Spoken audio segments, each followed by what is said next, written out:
রামপুরাতে একটা মাহফিলে গত 2 বছর আগে আমি দাওয়াত নিয়েছিলাম। সেখানে আমি যখন আসছি, মাহফিল এলাকা থেকে এক ভদ্রলোক সরকারি চাকরি করেন, তিনি আমাকে SMS করলেন, ভাই আমার সাথে ব্যক্তিগত পরিচয় আছে, বলেন যে ভাই আপনি এখানে আসছেন শুনলাম, এখানকার প্রত্যেকটা গলিতে গলিতে তারা মাইক লাগাইছে, আমাদের জীবন পুরো অতিষ্ঠ।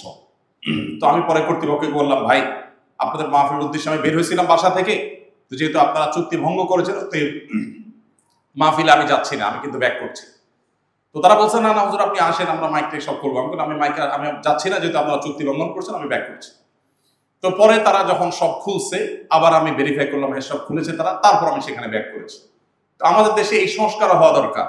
আমি একজন আলেম, গতানুগতিক আলেম হয়েও, সোকল আলেম হয়েও আমি এটার বিরুদ্ধে বলছি যে মাহফিলের নামে এলাকাতে মানুষকে অতিষ্ঠ করা, এটা ইসলাম বলে না।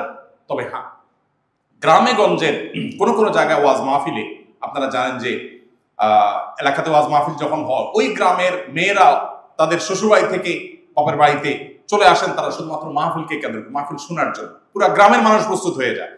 পুরো এনভায়রনমেন্টটা যখন মাহফিলের জন্য প্রস্তুত হয়ে যায়, তখনও অন্য ধর্মাবলম্বীরা আছেন, আমাদের হিন্দু ভাইরা আছেন, অন্য ধর্মের ভাইরা আছেন, সে তো আমার ওয়াজ শুনতে বাধ্য না।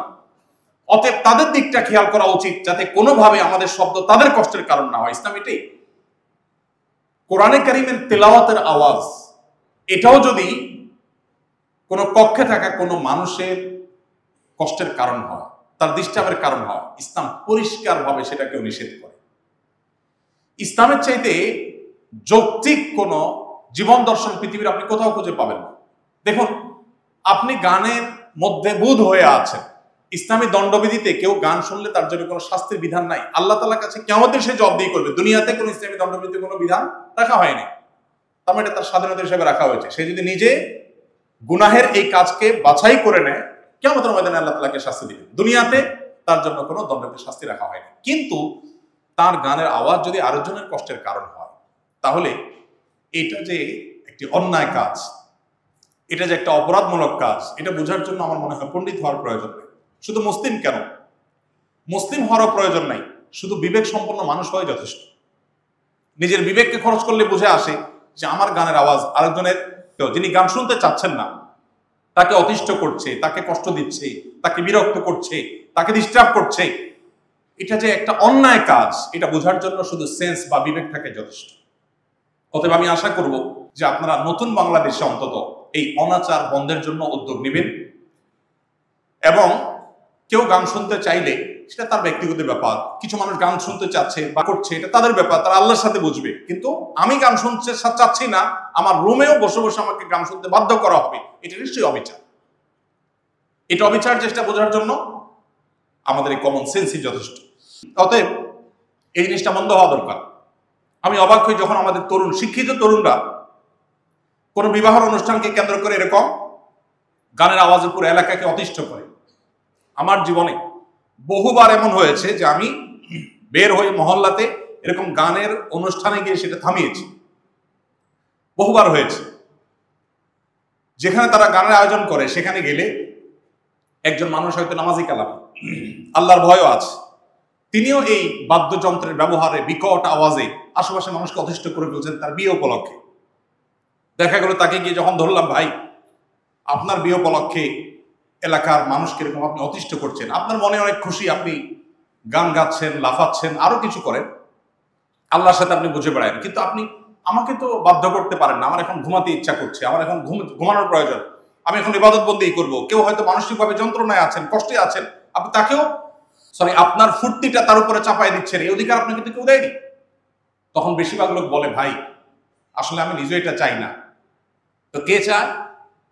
আমি মনে করতাম যে শয়তান চায় সেটা বলবে, পরে দেখি না, চায় হলো ভাতিজা, ভাগনা, ছোট ভাইয়েরা, তারা একটু ফুর্তি করতে চায়।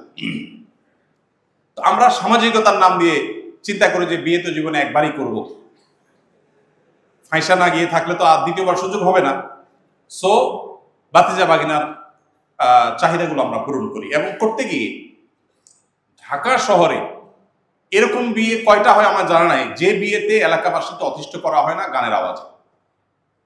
অনেক বড় বড় হাজী সাহেব আছে, যে হাজী সাহেবের ছেলের বিয়েতেও একই কাহিনী হচ্ছে।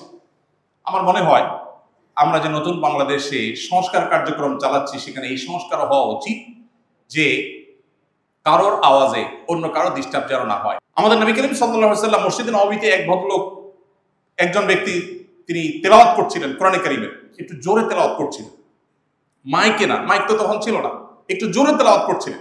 নবী করিম সাল্লাল্লাহু আলাইহি ওয়াসাল্লাম সম্ভবত ইতিকাফে ছিলেন, কাপড়ের পর্দা বা কিছু একটা ছিল, তিনি এটা সরিয়ে তখন ওই লোকটাকে লক্ষ্য করে ডেকে বললেন যে তুমি যে জোরে জোরে তেলাওয়াত করছো, তুমি এই কোরআন যে আল্লাহকে শুনিয়ে রিওয়ার্ড পেতে চাচ্ছ, সওয়াব পেতে চাচ্ছ, সে আল্লাহ কিন্তু বধির নন, তিনি আলিমুম বিযাতিস সুদূর, তোমার মনের কথাও জানেন।